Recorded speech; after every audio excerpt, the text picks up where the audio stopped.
So everybody else kind of relatively, we're starting off? And it's okay, guys. Everyone starts off. It's more, I gotta read the room. I gotta see how I can help you guys. Especially with just something simple. I would be running one city that they go. So learn to see where I can apply it. Love it. Adam, are we lying? Yeah.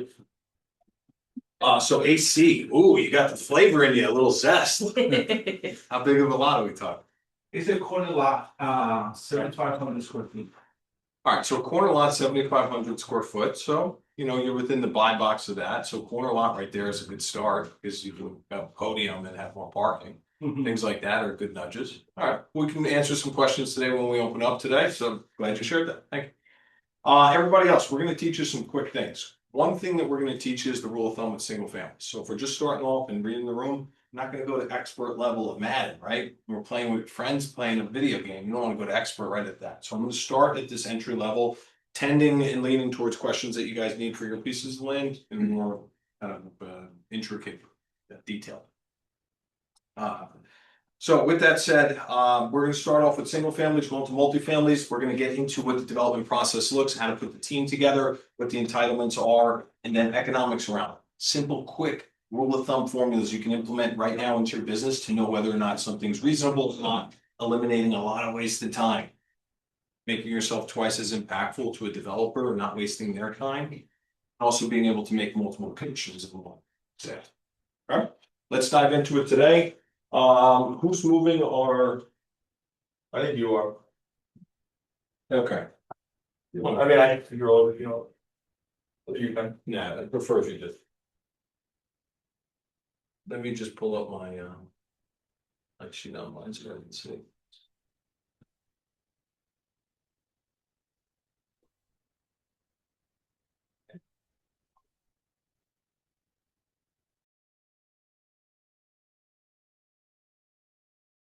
Okay, all right, guys, like, subscribe below. This is our Rob. Well, good to see you. See you over there, see you over here. And still, we just, go. I love you. Good to see you again. So like and subscribe. I'm on my journey for land development. What I'm focusing on is sharing our journey with you guys. Some are smaller projects, some are larger projects. We started in residential, so we understand what that component looks like, and then got up into scaling, multifamily, townhouses, things like that. Okay, so please like, subscribe. We're helping to grow. My goal is to get to 1,000 subscribers here. And you guys can help me do that. Right? But you already know Stephen A. Smith, man. You probably got these. We got some good, we had some good conversations with Stephen A. Okay. Oh yeah, he's I'm a huge sports guy. Stephen A. is a great guy. Yeah. And it was a fun time when we were out. So like, subscribe, you'll see that our journey, multifamilies, townhouses, etc., along with some of our commercial growth. So just moving ahead, let's dive into what we're learning today. If you can hit to the next slide now. All right, so land development process, find opportunity to construction timeline to success, the team that's going to be required, the financial opportunities, investing into entitlement projects, and identifying development opportunities. We're going to unpack what that looks like today in your guys' business, how you can help us, help you, we can help you guys in learning, and then seeing which sites work, whether for us or another developer. Clarity is key, right? So moving ahead here, as we get in. Okay, general basis, let's just press pause. Guys, we're in New Jersey right now. We're down 500,000 homes. Okay, that means 500,000 people don't have housing because we have a supply shortage in our housing, just in New Jersey. Zoom out more. In the entire United States, we're down 5 million homes. Okay, 5 million people don't have enough housing. What is it creating? It's creating what you see pocket markets. You're going to see certain markets, they're on fire, prices are selling. Other markets, they're not selling, they're being discounted. And what's happening is that there's a void between the luxury and the entry markets. What we seek to fill is a lot of product to be able to fill those voids in the marketplace. Makes it more competitive. Makes you and I have the ability to buy a house instead of it being millions of dollars. You can buy a smaller home at a more affordable price within the same marketplace. So it's a difference of scale. You can only do that at scale, though. You can't do it one single family in Woodridge, New Jersey. It's not possible to scale. So these are on bigger tracts of land that we're talking about, and in areas like in your town. Think about an area. Where is the DPW? Where are the industrial properties? Where are those and how are they being turned over? How are these office buildings that are then not really leased out being turned over? And I would suggest starting in your own marketplace. Where do you live right now? Seeing with that, because that's the entryway and the gate. Because you have to get to an acre, 2 acres, 3 acres, and those sites, they typically support them. So that's what we're talking about in terms of where it is. So that's unimproved land. What do we take? We take something that's nothing right now, or a dilapidated building, and then turn it into something that's worthy of a new developer to advance the community, bring in people that are gonna be walking on the streets with their dogs, their kids, their family. Right? So New Jersey just doesn't have a large enough pipeline. You know, and our builders that we work with, they always continuously are suggesting to us, there's not enough approved plans. The ones that are there, they're at primo prices, so not everyone can afford those. So what is it seeing? We're seeing that the larger capitalized companies, the nationals, are coming in and their increase from 40% to now over 50% of housing across the US is expansive, which means that in certain parts of this country, 1 in every 2 houses is being built by a national developer. How do we combat that? How do we make this something that's not going to be just conglomerate driven, where you can have them build what our product need is? And that's what we're filling voids for. So what does that look like? It looks like our parents. I don't know if you guys have parents that are aging. Their knees are getting bad. Steps are becoming issues. In our area, if you go vertical, it's a problem. So how do we combat this in the marketplace? Well, I'll tell you, there's great smart architects and engineers that have laid these sites out to make it a little more favorable. Instead of 8 to 10 steps, you got 3 steps on the way in.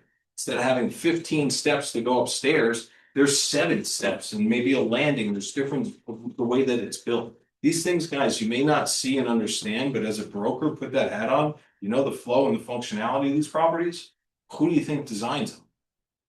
That's why we're starting, and that's why Trelia creates tomorrow's neighborhood today. Because I don't want to be subject to somebody else's vision of what they care about only exclusively to monetary needs. I want it to be exclusive to what we actually need. And if you guys realize what the impact of this actually is, the next property you buy, you're definitely going to want to understand, what is my impact into this community? You're spending a lot of money for it. So we want to make it as best as possible. And that's what we're solving for. And that's what our big solution is with Trelia, is that we want to solve this terrible land problem we have. Things take a long period of time. They're slow. We're finding DEP and issues with wetlands and flood and all these things to be such big hangups. Well, now you're seeing federally, things are changing. And I just met with Joyce earlier. Bills and the proposals that are being put forth right now are to eliminate and expedite these. What does that do for you guys? Path of least resistance. So as these get unwound and you have your opportunity, you'll see it expedited. You'll see a lot of communities built within a short period of time. My encouragement is to have you guys be at the forefront of the brokering, of the bringing of these deals together for everybody. I know I'm going to lead the charge and be there, but I also want everyone here. Something that your family can retire yourselves from in real estate over multiple projects, especially with multiple listings. I know how hard every one of you guys work. Trying to make it a little easier for us all, for everyone, not just myself, for everyone. So if you can get something like that and take care of your family, you're only going to spread that same word of joy. And this world has an abundance theory, so we got plenty to be able to do that. There's plenty of sites. It's more than any one person or conglomerate can handle. So that's my I'm spiel. very sorry, I hit something on my end and I messed everything up for you. Let me just get the Zoom back up, I Anyway, apologize. I'll keep going. That's the importance level, the way that I come from this, from my mission. I know that we're gonna have an issue later in life if it's not solving now. In the areas that I plan to live on, I want to solutionize alongside, which means you guys should be a part of that too. And what does it look like? If you don't like a development in your neighborhood because of reasoning, you should be able to speak about it. If you do like something and you find reasoning, you should be able to speak about it. Because let me tell you what happens with developments. And it's with towns right now. Towns that designate the entire town as a Highlands Preserve and Highlands Planning and things like that, or other towns that just designate they don't want it, your town performs. Okay?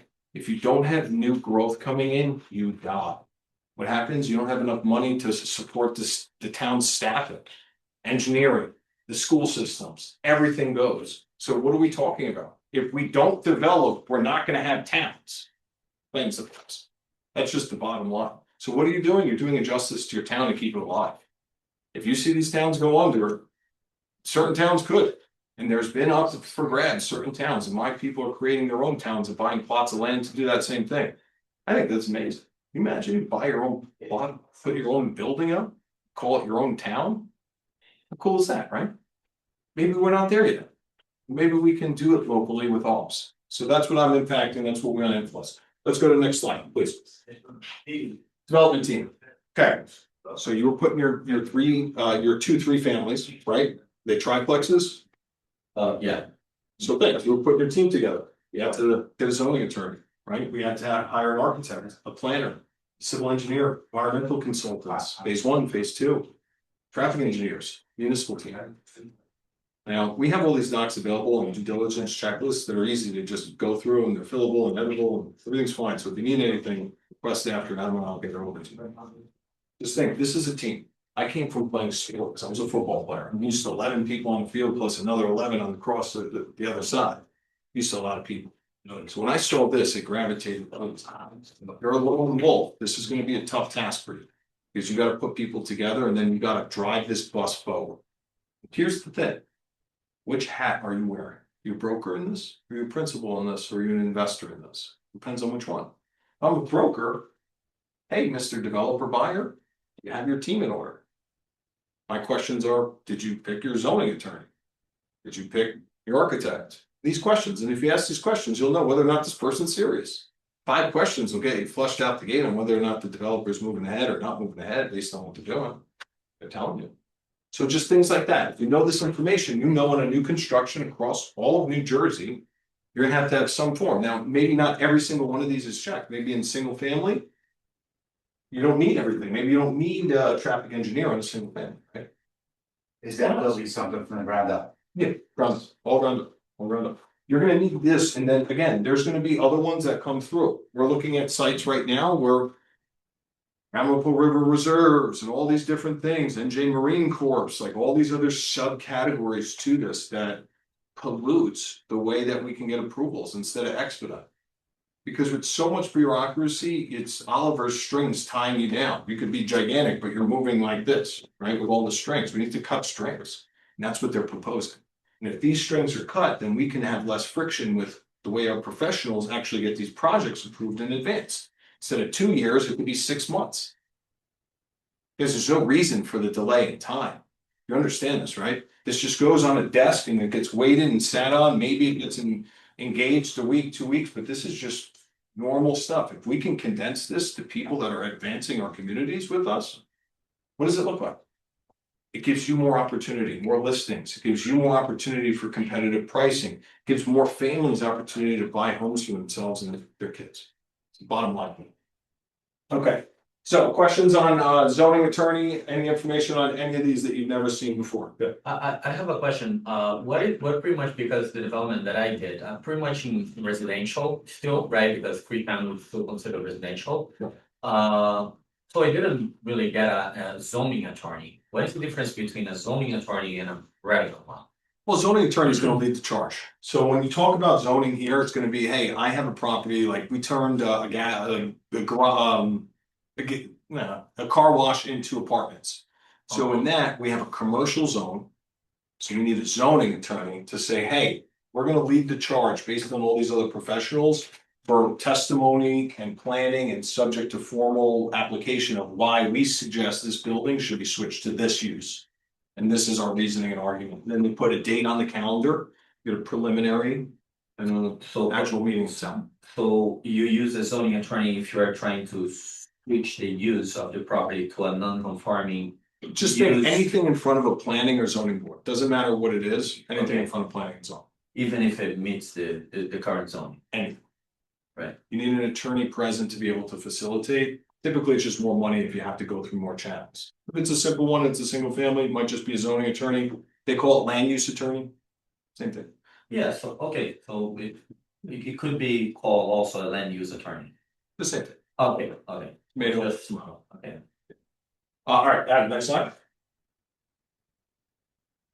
So, journey. So just giving you some context as to what we have and what we're going through, and what you guys will see, and what an opportunity could look like that you drive by every day. This is an example of a building that we converted into 33 apartments. It was a two-phase plan. You can see the way that it looks now. So imagine you drive through something and all of a sudden, boom, you see these horrible buildings, you see plots of land. Think opportunity. That's what I think. Think opportunity. If you want to into the space, you get one of these deals done, you get rolling, you'll learn throughout this process as well. Plus you have me help you out, answer any questions that you want to call. So Adam, next slide, if we can continue here.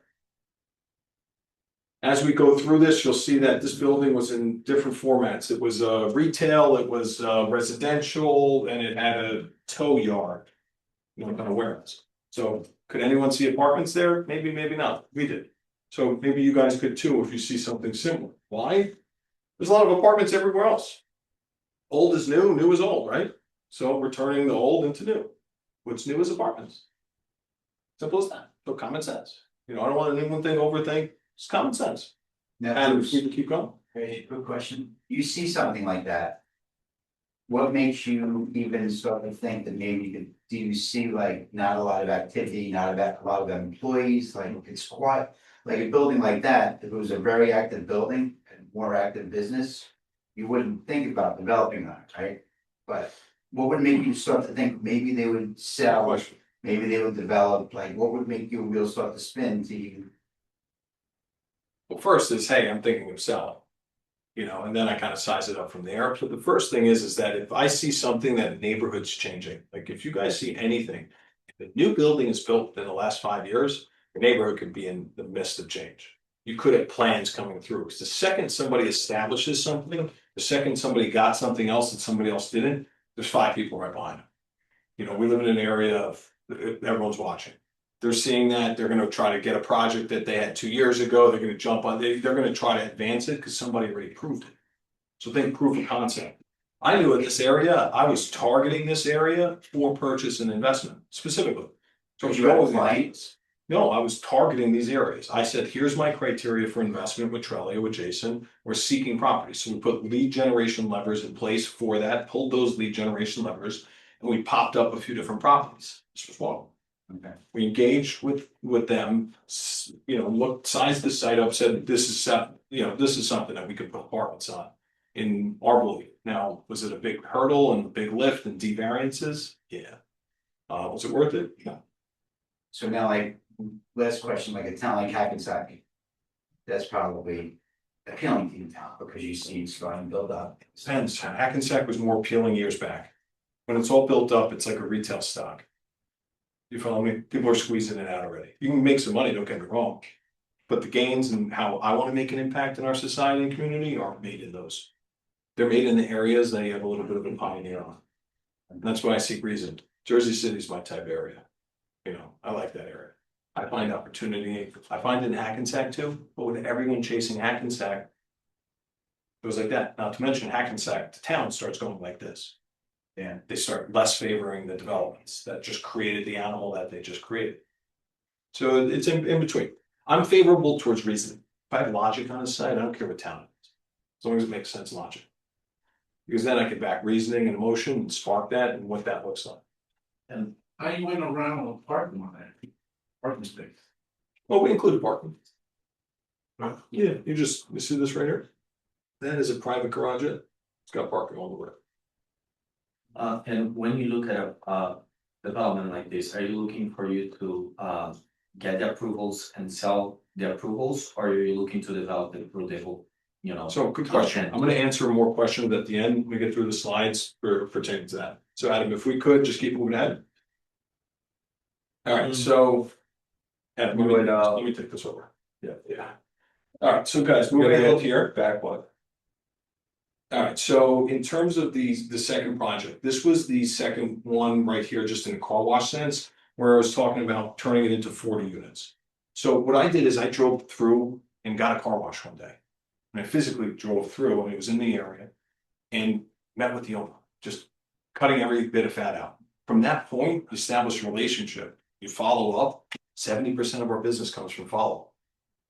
Say it to yourself, 70% of this business will come from your follow-up. Your ability to follow up is going to be your ability to build a business. So following up, just simply follow up. From that point, I always just say, if you can come from value and serve and add contribution, somebody's always gonna see as genuine, hard worker. Maybe that they hit it or maybe they don't, but I'm willing to try with that person. Those things have always been something, so he was willing to try. He didn't want to get his nose cut off. He saw all these other people trying to, feeding frenzy on his site. I just was, hey, I think I can help you get out of this property and get down to South Carolina if you want. And he's like, you know what, I do want that, I'm done with this. Let's make it happen. Let me size it up, give me some time, you respect that? Yeah, I need a week. Went from there. They're very simple, I'm not overthinking it, I'm a human, I like the human experience. If I could do you right, I'll do you right. If I can't, I'm gonna tell you can't. You guys can eliminate any bit of BS outside of it, these people right now in our marketplace, my sense, everyone likes that though. Nobody wants a song or dance right now. Wanna know facts, a little bit of emotion, you care, at that point, they jump in. So we turn that there into what now you'll see here, which is gonna be this building right here. Parking included as well, but just to give you an example of where you can take nothing and make it into something. I don't want you guys limiting your box of creativity. I saw this building from day one. I was in love with the fact that you can make something. So just turn a little tweak to the right of your creative hat on, be a little kid again. I kind of always say, if you're a little kid your whole life, you never really grew up. But just be a little kid. Can I see a building here? Sketch something, not perfect, not doing anything with professional software or anything crazy like that. No, sizing it up. What's the reasonability of this? My thought process is if I can get above 80% mentally and logically, you got a site. Everything else doesn't matter to me. It's I got. So I can help you at that point. We're going through sites now and so much. I don't know if I can help you. Yeah, I want it. Yeah, it's a great site. I want to make a commission and or principal and buy it and advance this. I want to do it right, so it's gonna take a little time to understand what these wetlands are like, understand what this is like. If you have that time for us, we'll do right by you and give you the answers. It's kind of my conversations, guys. If you can do more conversations in that regard, you'll probably see, in my opinion, more favorable people to want to work with you in this field. So it's gonna be bumps and bruises. Okay. Moving ahead. Hackensack, this was an old retail auto. Right next to the school that we turned into 10 units currently being built. Another one in Belleville, 18 units. We turned this commercial residential property, commercial over here, parking, outdoor storage, and a residential single or two family right here, right? Single family. That we turned into 18 apartments with rooftop. Okay, we just literally traded this, we're about to start full apartments. Some things here in terms of our investments on 3, we have shareholder model, so it's GPLP. So if you ever want to become shareholder in our projects, things like that, come talk to me and Jason, we'd happily go through it. We typically give out, we were giving out these 12%, we're at 15%, especially for in-house with KW. Investors that we work with, Al Donahue, Joanne Morganrath, general manager, people that we work with and invested with us, giving them capital returns back. And all the projects, very favorable. Advanced communities, they don't sit, so towns like us because we get to these projects quick. As soon as we interact and we start passing the baton, these things are on clocks with debt, etc. So they gotta get built. So when you see a town where the project's just sitting there for years and years and they keep renewing it, we're the opposite. Why do towns want to work with us? Because we actually physically get these things built as quickly as anyone could. So those are huge benefits that a town would have versus somebody else, right? Just going through the mix here as we continue. In city views, we go from 100,000 to 50,000. We'd extend that to anybody in BCP. It's typically a pretty easy situation. If you want to have a PG, you basically get a return. If you want to have a non-PG, it's a different return. We can go through all of this with you, right? So if anybody has any interest, come talk to me separately. As we go through, we're sourcing 2 deals right now. This would be your opportunity to be able to bring us deals as well. We look for 3 to 20 acre sites in northern New Jersey, Monmouth County and on. Okay, from what we have, all you have to do is give us an address and a seemingly price. We'll do the rest of it. All you have to do is give us an address, somewhere around price, do the rest of it. Right? Our turnaround time is within 3 to 5 days max, depending on if I'm out of state or depending on where a team is. Give us simple solutions. We'll give you guys the clarity, make you look like a rock star in front of these sellers with just a dirt to dollars evaluation. My conversations are like this. Have you ever considered what your property is worth to a developer? Mr. Seller, You ever considered, Mrs. Seller, have you ever considered what your property is worth to develop? No, I never thought of it. No, maybe you should. Would you like me to give you an opinion around it? You seem like you have an oversized lot. You seem like this is over there. Have you ever considered it? No, well, you know, get it to me. Correct. I'll make a couple calls, you know, be in touch. Simple as that. Call me next week. That's how these kind of operate. Then once you get formally engaged with agreements and things like that, but that's how we're doing. So moving ahead, we'll open up to Q&A. And oh. Guess we know, I guess we'll go to Q&A. There we go.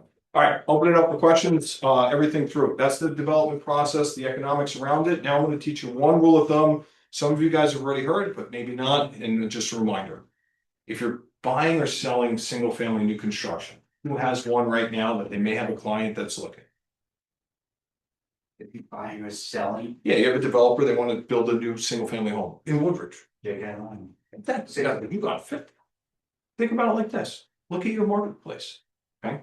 What is the new construction resale value? What is the new construction resale value? Why? Because let's do the math right now. Rob, what's the new construction in Woodbridge? Typical. That construction is gonna be 1.2. Alright, so if we're at $1.2 million. Divide this number by 3. And you got $400,000. What are development lots selling for? You're gonna buy one of those capes? Well, you wanna go over this case? Yeah.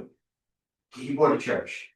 They bought a church for 1.5 million, so what they do, they went to zoning and then breaking up the church property. Well, that's different, I'm just thinking single families right now, just keep me on the same page. 500,000. So 500, now are those 500,000 selling and then a new construction house is going on top of it?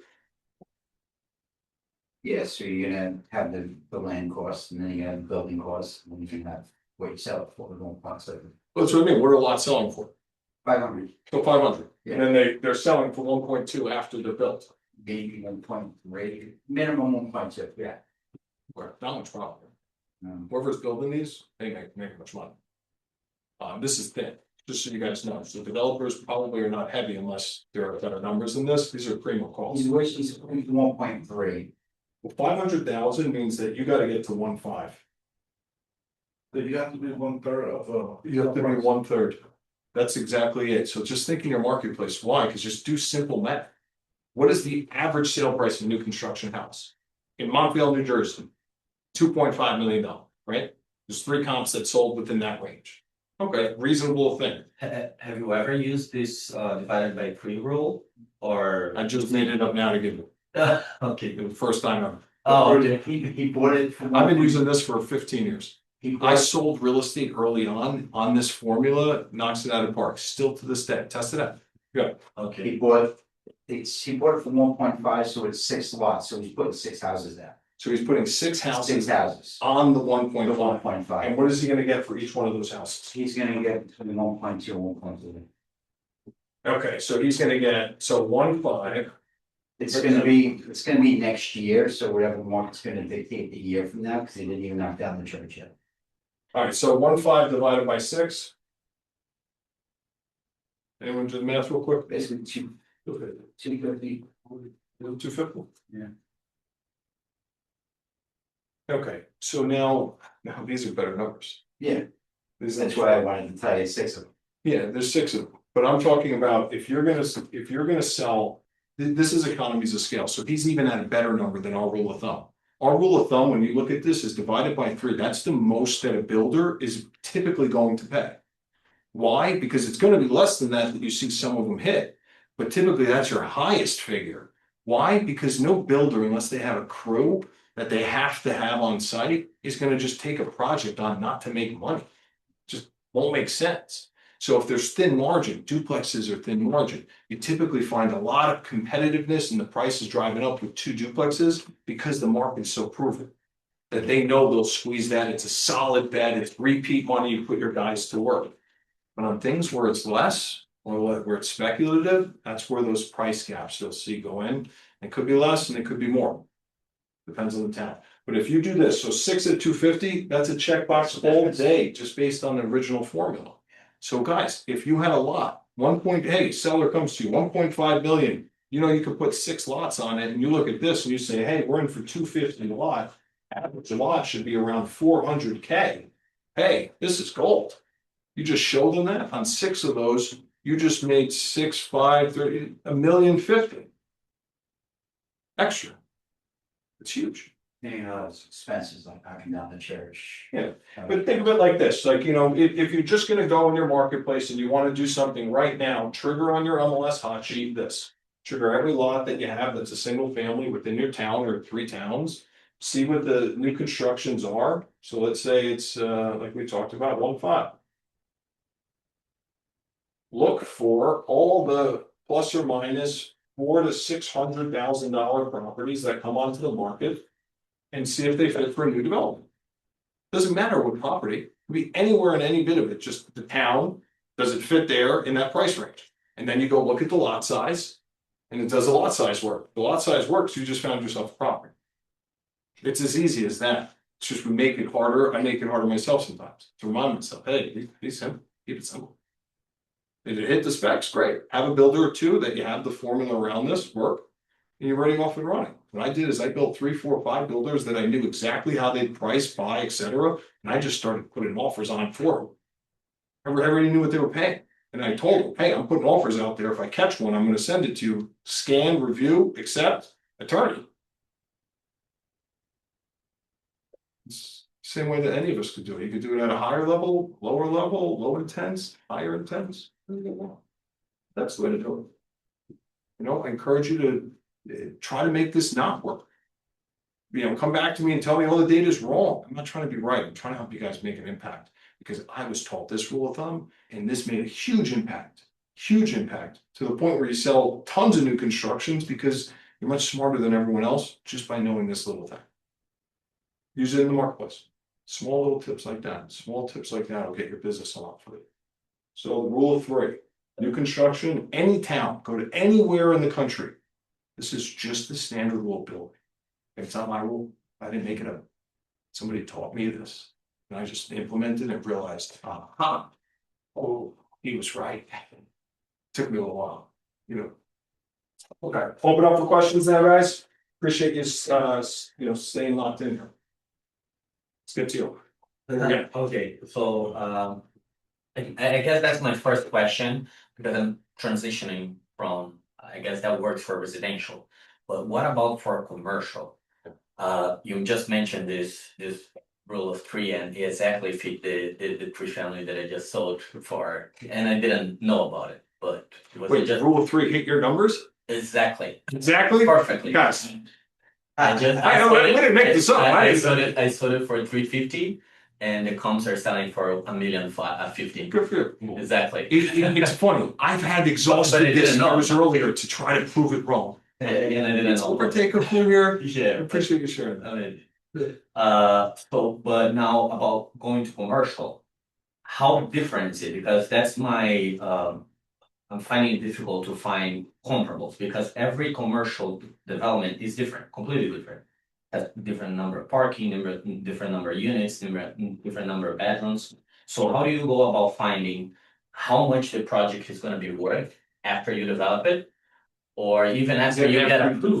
Develop it, like build it. No, build it. or after you get it approved to sell it to a developer. All right, so there's 2 questions in there. Yes. One is the approval, one is the post development. Yes. Okay, so I'll take approvals, then I'll go to post development. So approvals is gonna be based on the rule of 3, or scaling, just price per square foot. So that'll lend itself to, well, what's it gonna be? If I have a townhouse that's in my area, and a townhouse sells for 800,000. Well, we know that the rule of 3 on scale isn't there anymore. And why? Because you have infrastructure costs. You have roads, you have sewers, stormwater, all these other things that eat into that rule of 3 profit. So it doesn't become the same. You have to account for other things. What I would say is look at it as a price per door. Okay. And in our marketplace, once you get above 15, 20 units, you're at scale. So if it's above that, just look at price per doors and then capitalization rates. Right? So these 2 are where you're gonna go. Now, builders, they develop based based on spreads. So. Price per square foot. Capital. Okay. Sorry, price per door. Sorry about that. Price per door. In our marketplace in northern New Jersey, it's reasonable to think that a project that's approved versus unapproved is gonna have a difference in money. That price per door, let's just throw it out there that we're probably somewhere between about 40, but maybe 80,000 a door. The bill, No, to just, build or, yeah, just on the approved plans. It just depends where you are, what's going on, so you can take it as a measurement of where you're at with certain items. So if you go get it, you get the approved plans, depending on your area, some less, some more. What's the difference between getting approved plans in Paramus versus Fort Lee versus Woodbridge versus Kearney versus New Brunswick? Right, all different towns. All different approved plan values, right? Everyone's gonna have different values based on their town, but they all lead to one thing. Price per door. Okay, builders, they need 2 EBITDA point spreads. That means that if they underwrite into an 8% cap, that you sell it at a 6% cap. That's what nationals and regionals, they all look for. When you're looking at this difference, you created the value of that. So if they can build it into an 8% return and trade it on the market at a 6% return, that 200 basis points is millions of dollars. That's what they create. So if you're gonna build into an 8% cap.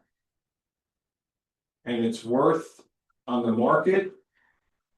Like, hey, Bruce, what are you gonna sell this property for? It's worth a 6 cap. It's a new construction build, typically a premium. I could sell it to Johnny, who's an end investor whose family sold their business for $66 million and is investing into real estate and buying this building. So generally, if those numbers hit, you would say that you're confident that it sells. It's just logic, path and Yeah. math. You know, my thinking is always gonna be, if you can build it somewhere around an 8 cap, which means that this price per door doesn't matter. That's how we sell projects at different numbers. We can't use the price per door, because in commercial, you have a price per square foot, you have an income and expense and a development valuation. You have a 3-step valuation system. What does that mean? Well, if you're using this value, you know what a lot of people do? They argue me, this value. Because that's the case that they have a valuation on, well, meanwhile, we have this, just the wrong value. You have to teach them, convert them, or if they're philosophically not there, then they're just not the right one. This is my experience in markets. You build it into an 8 cap, no matter what, doesn't matter what it is, won't matter what your price per door is. If you can confine a box that's somewhere around here, you're pretty much in the goal. Where, what, how you squeeze the rest of it out, great broker, location, amenities, pilot, all these differences on the site. And that's why you really want a great broker that knows these land developments, because this difference right here is millions of dollars. Where you position it, this, you have to have a good underwriting system. Great broker could do it, you need to have construction experience. So if you have that in there, you can do both of these and see which is the better value. At that point. Yeah, you need to know the value of the construction, right, to find out the cap, but not for I the put price rules of of thumbs in doors. for construction. Ask your developers, what are you guys paying price per square foot for hard costs? Use those wording. They'll know that you know what you said, what you're talking about. Soft costs are gonna be the plans, the construction drawings, mechanicals, electrical, plumbings, the pulling the permits, you know, the soft costs. So hard costs are different. You really wanna jump into development land, speak their language, and then you can strip them away of all BS and they'll work with you and they'll keep you honest. Because they know and you know what's going on here. Yeah. You know, it's like, hey, you could do that, or you can also do this, and this is square too, and you're right, okay, or you know, it's accurate, or maybe, you know what, you hit it on the head, you can't do it. But those conversations come alive when you have 2 good minds competently in that. You'll see that at work. Yeah. Price per door, cap rate. Okay, I have another question, and how confident, how do you gain the confidence that once you step into a project, that it's going to be approved? Because as an investor, you first, well, it's a lot of more risk, but also more return, right? That's why commercial is, you know. Fortune favors bold. Yeah, but how, like, I'm seeing that for residential, you generally can find funding. But for commercial, from like lenders, right?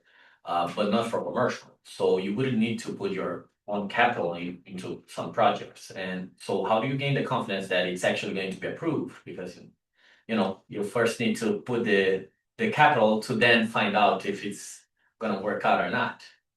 I appreciate you asking me that question. It's a big question. Do you know how to ride a bike? Yeah, In the beginning, when you first rode that bike, did you fall down? yeah, You fall down again and again until you got it? yeah, Still then, even when you got it, when you hit the curb and you went to go off of it and you landed wrong, did you bust your ass? yeah. It's the same thing with plants here. You have to do it. You have to learn. What I would suggest is stand on the shoulders of giants. I wouldn't want to dive into something that for the first time again in that regard without somebody else that's been there and done it already, knows and sees the angles that I don't. Alex Hermosi has a great statement. Don't put two firsts in the same room. You don't want to start something like that with two people being the first person. If you're going to do that, you bring in somebody else that's already done it and do it once, twice, three times. Do the falls with somebody else with training wheels. You're off and running. At that point, 80% probability risk is where you need to get to in our teachings of what give you the highest level of return. Why? I'm not a gambler, but if you told me I had an 80% return and I was walking into a casino, I'm bringing all of my money and I'm going in there and I'm winning at every single casino with 80% of the time. And if I lose a little bit, that's my cost of business. But I know if I was there enough times, I'm winning every single time as long as I can stay there. So the game becomes, am I making that 80% threshold to come alive and be accurate? Or am I not? Am I hope, dreaming, piping? That's what we've gotten to the point of. So it takes professionals to flush the logic. I'm not trying to say it. I look at it and say, hey, is this reasonable? The professionals then guide me towards ultimately making decisions alongside our partners. But it's that risk that you have to have. Yeah. And it's based on whether or not you have check boxes. We're going through things. You got wetlands, you got deciduous wetlands, you got slopes, you got all these different things, you know, and you're looking like, I want to do the project. Maybe it can get done. Do you want to go through 2 years of this, or maybe push the project aside and do a different one that's just a little easier? Those are the things that you have to go through, because even if it is approvable at some point, it's how much money and time you have to put into it. Yeah, those are the big differences. Most of those projects subject to the approvals anyway. Depends. I mean, we've bought in projects where it's not subject to. I don't like doing that, Jason. I don't want to do that in the future. But we had to in the beginning because, to your point, it took us 39 people, 38 no's before we had our first investor. I don't know how many people would do that. I didn't give a crap. I was more no's that would lead me to a yes theory. When I look back on it, it's crazy. You follow me? So you have to be in a mindset. I'm gonna succeed. And either it's with you or it's with somebody else. And that was my mindset. It still is to this day. I just do it a little softer. You know, I was very aggressive at that point. I really wanted somebody. It took me 38 no's to finally get it. It happens. You might have a better success track than it sooner, but you're going to need somebody with capital. You want to prove to them that you're hardworking, that you're hearing this every single day, and that you can be a solution. Their capital that's protected. And if you do it with a way like, i.e., I have a system that I run this through that eliminates our risk and puts us at a probability of this. If you see the same vision, I'd love you to join the journey with me, invest with me on this project, or it's probably the way I'd go. At the end of the day, there's always going to be the risk, right? There is. It's When I see companies sold for billions of dollars and I see all these other things and all these transactions, I look at us and I'm like, this is small stuff. You know, it's all perspective, right? So many people are doing large things. If they can do it, it's two human beings talking in a room. This is not some boogeyman. It's like, no, there's people out here that you're going to see at a coffee shop that's worth $100 million that owns half the town that you didn't even say hi to. I do it all the time. I try to extract as much as I could. I encourage you guys too. Your businesses will grow from that. It only takes one client, one customer to change your entire journey, whether it be development or just commercial or just in real estate. I've seen it. I've seen careers over this course of time over the last 10 years that went from nobody to selling hundreds of millions of dollars. When you get a final approval, how long will that last? when do you have to build, or do you have a time to complete? Good question. So that depends on the agreement with the town. The resolution will state that. And that's gonna be something you have to be pertinent to. Some may say 6 months if they give you a pilot. They're making you pay, 10% of 100% of the taxes, they may require a time. Typically, your approvals are for 2 years. They give you 3 renewals in New Jersey, at least they're supposed to, based on that. And those renewals run from 1 to 2 years. What if you don't do the renewal on time? You could put yourself in an issue. So it depends. Then you have to. Some towns are favorable. I mean, if they approved it without any master plan change that's so significant, why would they not approve it again? But would you need to go to through the whole process again? Not the whole process, you have to go through a renewal. Just process. renewals. Okay. Land use attorney Yeah. goes up there, maybe you have your town planner with you, maybe you don't, maybe it's me. Last renewal I had to do, I physically went up there with my land use attorney myself and I spoke. But you have to go to the meeting And again. yeah, it was one of the first ones I actually had to go to, where I spoke in front of them as a renewal. They asked me why the project was renewed, et cetera, and all these different questions that, they want to know answers to. And just like this, I sat up there in front of oath and delivered those questions. That's what you do. Those meetings are typically at nighttime. Be prepared if you're in land development. These architects, professionals, guys, they work from 6 until midnight. During the week. So if you're talking to people and you're like, oh, they're not contacting me. Appreciate how busy they are and learn how to live within their schedule. What's best for you guys? I know that between 6 and 10, you're at board meetings twice, 3 times a week. I know you got family time. Talk like a human. That's what I do. Hey, I gotta drop off my kid. I gotta do this. You too? Okay, yeah. I got 15 minutes, but I need that 15. Can you? Instead of, hey, he didn't call me back and that ends 10:01. It's not normal. Try to give a little bit of flexibility and grace to people in this field. You'll need it more than you will in just brokering. Sounds like it. I have a question. So once you identify the property, like example, the car wash that you gave, so how do you know, like the town may approve like 15-unit building there? So, or like how confident are you that you can convert the zoning? So what's the process before you make an offer, or like before you buy that? Or at that point, are we just gambling or like just hoping? Which I don't think. Good question. Similar to Victor's question. It's reason. I look pat in the math. How many check boxes do we have that's favorable for the site? I.e., if the town's vacant and it brings no money into the town, it's a liability. I have a 10-year-old daughter. If I have vacant buildings around where I live, I'm flagging every single one. I don't want anybody to have vacant buildings around neighborhoods. Why? They only cause problems. Guys, I don't know if you know this. They only fucking cause problems. So any buildings in your area that are vacant, it's first thing that I'm calling, first thing that I'm attacking. I want them out of here. Get them out of here. Why? We have kids. The last thing you want is to give people opportunities, kids, drugs, all these negative things that happen in neighborhoods happen in those types of buildings. And I know it. Why? Because we were kids once upon a time, right? Everyone was. So what do? Common sense. I want to eliminate this. Sounds like it's good for the town. And we're going to put 2 new people to work as employees in the town, because now we can have an actual borough engineer assistant, because the town is producing $280,000 a year in income for us. Cleaning it up, streetscape's good, that building's terrible. Everyone in town knows it's terrible. Why isn't somebody taking it down? Maybe there's a lease, maybe there's something wrong, maybe there's environmental. It's our job to figure that out. That's what I like to do. Because I want to see that building go. Plain and simple, that's me. I want that building gone. There's no sense in having it. My philosophy. So to you, I would look at reasoning. Go back to Victor and say, get 80%. I.e., if the neighboring buildings, the town zoning, there's an overlay, you have reasoning. The professional is saying, hey guys, you have reasoning. It's still going to be a little bit of a dogfight, but you have reasoning, and as long as you come well, like everyone at testimony suggests that we're going to eliminate this, they do the check boxes of the pros and cons. If you get to 80%, which was my question, hey, are we at 80%? No. Okay. Hey, Jay, we're not there.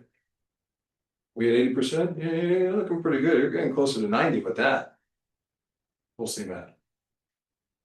Real simple. I don't try to complicate. Everything else is complication, and that's noise. Me and Jay, we look for a signal. If we can catch a signal, So if I have like 10 people that wants to own a home and build their own home. And they identify the land, is that something that you could work with, like you develop them as they want, like a multiple single family or, It sounds like a compound. yeah. Yeah. Those have become popular. Those would be a simple subdivision. So like something like if you had a 14 single family subdivision, that would be attaching the buyer to that, having a developer develop it. And you can get paid on every single one of those strips. You isolate one piece of land, you put that together. I mean, I would sing that story from here to heaven's come if I put that together. I mean, just throwing it out there, that's a special request of me. Right. Um, anything you can do, like thinking of that, just opened my mind to you guys. How can you help people? You know, somebody else came to me about foster care, about partnering and becoming more in charitable sense with foster care housing. I'm a huge advocate. I don't know if you guys understand foster care as much, but our system's broken a bit. Some of these smartest people that have changed our entire universe are all from foster care. Do your research. Tell me at a different time, that you received from this, because you'll realize the children that didn't have parents that were put into systems have created some of the biggest things that we are ever experiencing right now. I want to help these kids. So things like that mean a lot. That's where developments come into play. So with that, yes, we have that skill. Those are important things to me, way more than any of this stuff. So makes me emotional.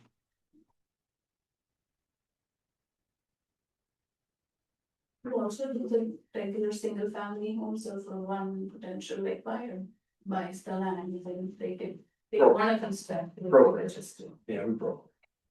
But that scale is our development formula, and we open that up to BCP, to agents to create that same formula and feedback loop. You see our listings come through, new construction. We live there from here. So when you see those empty buildings. Mhm. But you see them for 10 years. What's the deal? Why? Why would something like that, why wouldn't it be snatched up? Like you said, why would it have to take 80% and then? Why is the common sense towards the town not seeing that and saying, hey, let's just release the red tape so that we can get something done here? That's a much deeper conversation, more in a political and bureaucratic sense. Is it? A little bit, yeah. Alright. You know, I only say that because you're gonna get differences of opinion across the board, you know, and he or she who's in charge dictates the rules. They individualize the towns, which is why the federal government's coming to the towns and suggesting, you guys aren't doing what we were agreed upon, right? It's like, you make an agreement with somebody and then you don't follow your agreement. And then they come back to you and say, you're not following the agreement. And then the towns are throwing up lawsuits and everything left and right to stop this. And whether or not you're on one side or the other is irrelevant. But what I look at is to say is they're gonna be forcing this down. And it's more of an embrace it than a fight everything against it. Because when I look at this and I look at all the people here, if you have children or don't, or going to, or planning on it, how much more expensive do you think it is for our children in this world? If it got 7 times more expensive for me than my parents, what the heck is gonna happen? I'm very concerned about these things. You guys should be too. If you have kids and you actually care, what the heck do you think you're gonna be when you're gone? I'm just trying to make sure that I can have a little bit advance the community, make sure that we're taking care of that point. The political sense is what really kills us. Alright, so, Questions? so what we have to do is just to find, if we can find a place, like a empty land or a building that was not being used anymore, we just to contact you or. Yeah, contact us. I mean, to his point, in a Okay. building, I wouldn't drive by a building for 10 years and I would have reached out. Just me now at this stage in my life, I would have reached out. What happens is environmental is like second to political is environmental. Typically, these sites, if they were former hydraulics, dump sites, you know, along the Hudson River, you had Alcoa, you had metal plants, you had dumping into the river. These things are now beautiful properties, right? They sometimes have contamination sites. Those things will last because they make it. Maybe over 5 or 10 years, you gotta look at groundwater testing. They put monitoring wells on there, and then all of a sudden they're testing, is it getting trending in a favorable direction, non-favorable? Last thing we want is to put our families into an area where the drinking water below is gonna pollutionize us and kill us. So those things would be where I take a firm stop, guys. There's no need to develop in something that the drinking water and what's gonna hit us on a shower. Our kids should be receiving. I think we'll pause that, get it right. Jump somewhere else, versus let's say, oh, you don't like it here because of this, this and this. That's an environmental play. Acceptable reason as to why we don't move that. So we can, if we identify something, we talk to a seller and then they're motivated, so at that point we reach out to you. Yeah, reach out to me, address and seemingly price, letting the seller know that you're gonna talk to your business partner that's focused, a specialist in land development, commercial. You'll have a turnaround time and suggest that you may have a couple of questions, and if you're able to reach out again, just to kind of cross T's, dot I's. You're here to help them, you wanna get them clarity. Your business partner is gonna help you get that out. And give them a turnaround time less than a week, 3 to 5 days is typical, but I just want to manage expectations. Sometimes I'm busy as well. If not, our team two is first on, and Adam's right here alongside me.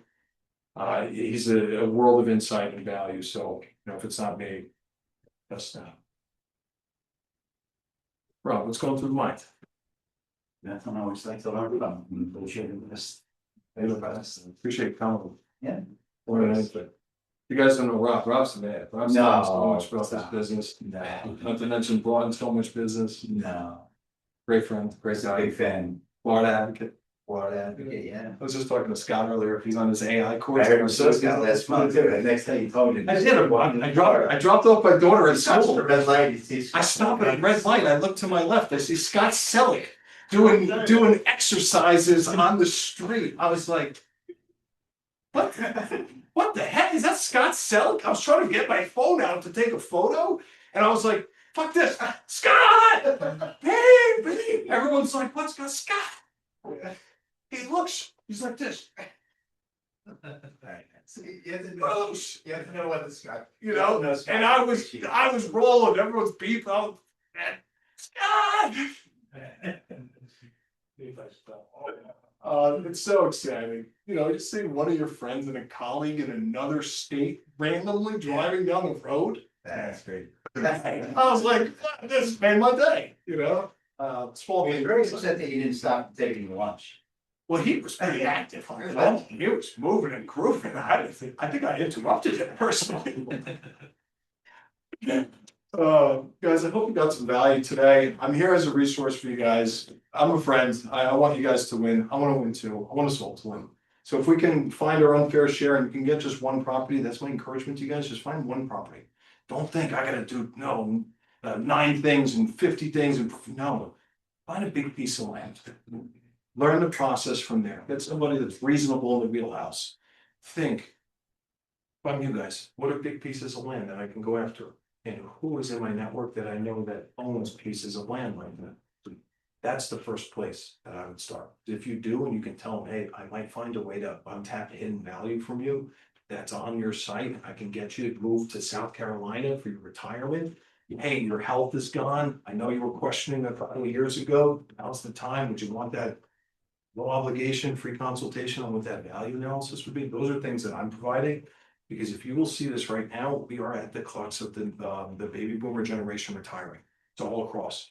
Guys, we getting calls left and right. Commercially, my son, my daughter, they don't want to take over my business. They don't want to do this. I don't know what to do. Do I sell? Do I lease? What the heck do I do?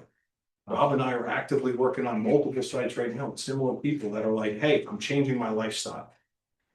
We're at a point now. If you see this, trends are showing. People are changing their lifestyles. Changing them for a favorable way towards the next 5 to 10 years of their life.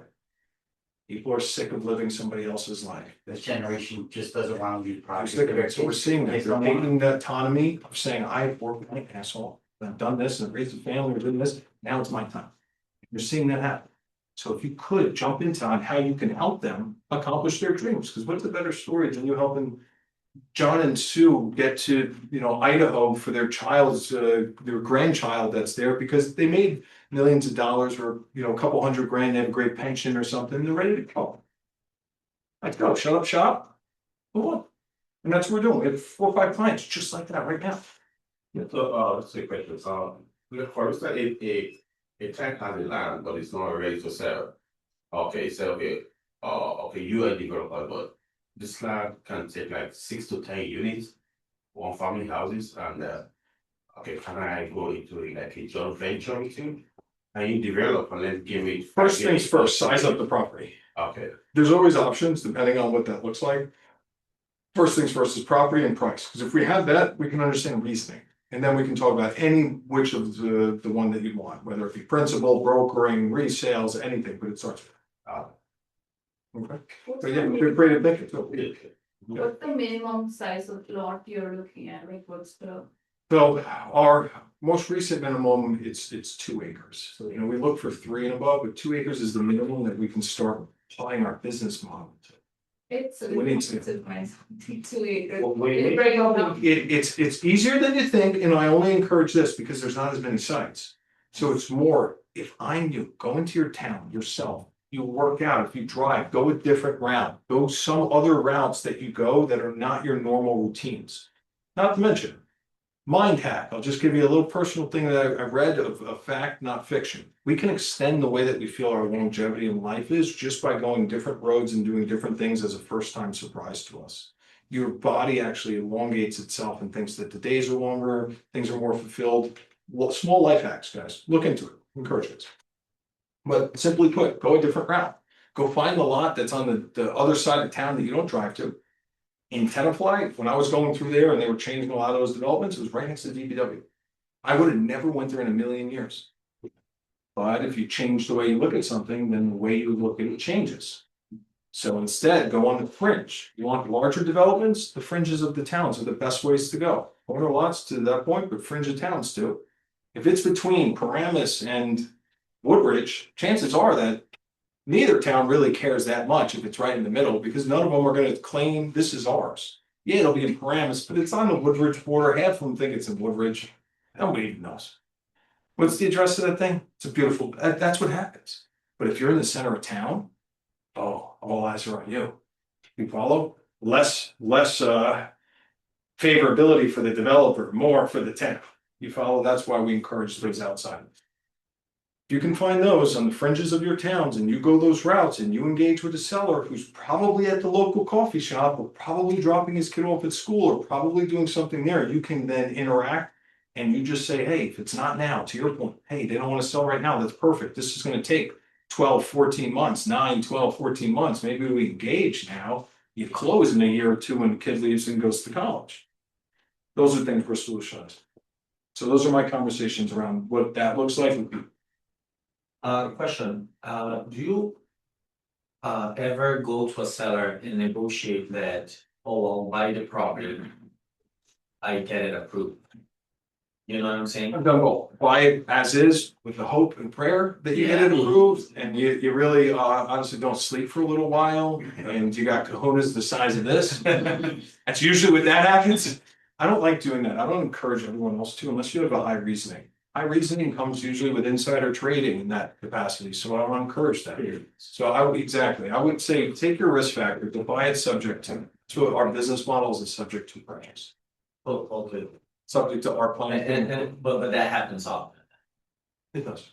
okay, And most development deals, when you look at it at scale, are gonna be, it's worth what you can put on it, not worth what the land is. Follow? I'm just curious that it's sellers, that there are sellers out there that are willing to do it. I guess so, Yeah, why wouldn't they? I'll give you an example. Said business is a seasonal business, the business is gonna be shutting down. They need 12 months to unwind the contracts that they've had for 20 years in business. Their customers, they don't wanna leave them high and dry. I need 12 months, I need 12 months to unwind my business, I need 6 months to unpack my building. Guys, in commercial on these size sites, you know what it is to unpack a 50,000 square foot building? And move it to somewhere else? This is a $2 million bill. Yeah, right? What are we talking about? You know, maybe not $2 million, but you get the point. The whole point is that it's an astronomical amount of money. Man, what is moving costs for commercial and something like that? I don't even know. I just know that they're vast. Imagine putting, let's say, equipment, breaking down equipment. Some of these go into even just more than moving. you have the cranes, you have the equipment, there's a lot of complexities. So those are big differences on where time will come into play. If a seller said, hey, I'm gonna close in 60 days. I got 200 employees. I can't leave in 60 days. I need 12 months. In most commercial deals, when you go to scale at that, they are. They're not done overnight. The deals I'm doing and closing now are some from 3 years ago, 2 years ago, 1 year ago.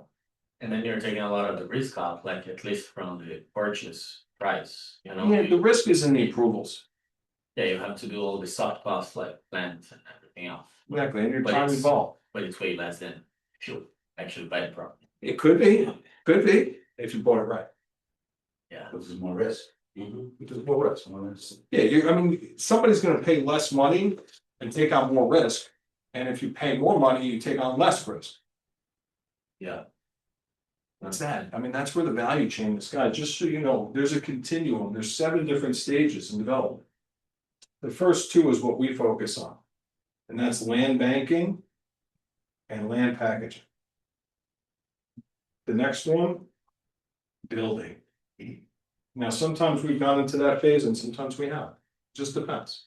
I'm not a builder, I'm not trying to be a builder, I'm not trying to be all things to all people. Really good at this field and our team and our, kind of the business runs in there. So I stick to what I'm great at.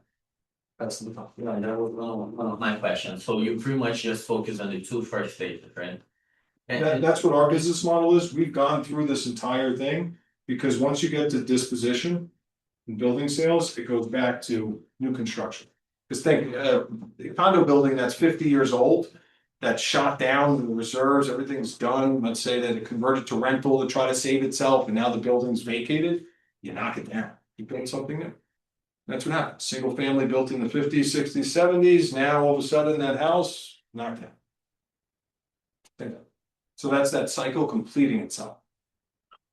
The development team, do you have it in-house? Let's say you acquire a piece of land in Bruce, do your team do everything there? Attorneys or any engineer, or you partner with the locals, professionals? Good question, our team doesn't. I'd rather have control of it, I don't put it on, like other people have had other people drive the bus. Not on my bus. I want us driving the bus, we know what we're doing. When I get out there and I realize what's going on in this land development field, I realize that we're really good at what we do. I really love what I do, so it comes out, and that's like a natural way, but if you love what you do and you're good at it now, and I wasn't always, but I'm getting better and I still have a long ways to go. You start realizing that a lot of other people aren't doing it right. And you get to control the timing, which is crucial. You can start establishing baselines around people that you want to teach to do things in that regard, right? Because then if you can stabilize the legitimacy within the professional fields, it's only going to help us transact. Make more money for you guys in the fields, because you can turn around new constructions faster. So I know we're over in time, appreciate you guys staying. Is there any last questions before we conclude? Guys, I'm just a call or a text away. I work with a lot of people in this office right here already. I consider myself a friend to you guys. Reach out if you have any. Thank you. Sorry, can I say something? Yeah. We wrap up, Oh, yeah. we have a property website here, and if you guys want, there's a commercial real estate book. It's like, I can show you what it looks like, let me just put in. I wrote a commercial ebook. This is the ebook that. It's an ebook, it's like 80 pages. And if you want it, it's on the website. And then you just put your email address, and then it'll get sent right to your email. I can show you what it looks like, if I can cut you. And also, I think this keyboard's dying, but just if you want it, it's ERG team, and then we also have our if you want to ever evaluate a commercial property, we have our AI property like evaluator. You just kind of have to break down the address, and then after you do that, for more accuracy, you can put the income and then the expenses, and then it will send an email right to you. So it's something you can utilize. It's one thing we've been working on for a while, and it's only going to get better and better throughout the month. So just if you want to take a picture of the website, have for whatever. Also, all of our properties are on here. So our land, our available properties are on here. So if you ever have somebody you don't want to contact me or Bruce and just kind of want to get some commercial properties, search through here. We have like a bunch of land that's smaller than 2 acres that's we're kind of proposing builds for.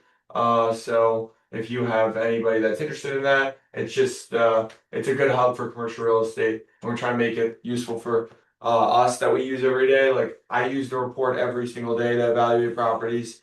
It gets you in the range of about $200,000, $300,000 if you put all the information accurate, and that's a pretty accurate system for deals that are above $1 million. So yeah, just awesome. All right. Adam's just hit it out of the park.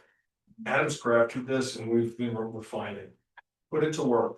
ergteam.com. You have a commercial building, we encourage you, put the information in. It's gonna spit you a report as accurate as it is with comps that we have from our CoStar and LoopNet system for you guys.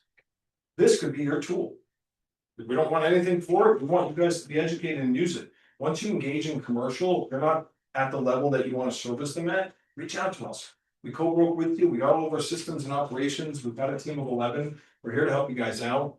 You know, no more, no less. You'll deal with me and Ed, we lead the team. So if you guys like the way that we work, we encourage you guys to get your own fair share. There's definitely one property you guys can all work on. In the next 6 months, 3 months, that could be something that's different from what you're doing now, which will give you a different result that you should expect later. Don't do the same thing, expect the same results. Have to do something different in order to expect a different result. I know because I had to do the same type of thing. And it sucked. And it did. I'm honest. I went through college football. That sucked. This sucked just as much.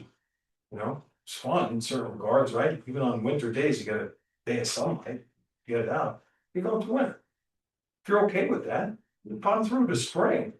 You do a deal or two, you start realizing, I like this, I don't like this. And then eventually, my goal is for you guys to become a principal. You want to do these things, change your family's life forever. You don't have to do this the rest of your life. Like, this is a way that you can jump out of brokering and do one big thing that would change your life. I know smarter than anybody else here, guys. I just throw extra time into this field, did some deals with some pretty good. These are the listings that we were currently working on. Yeah, those are all of our listings for sale. Oh, look at this. Adam, is this the report? Yeah, this is a report, so it gives a price per square foot comps, and then you also have cap rate comps.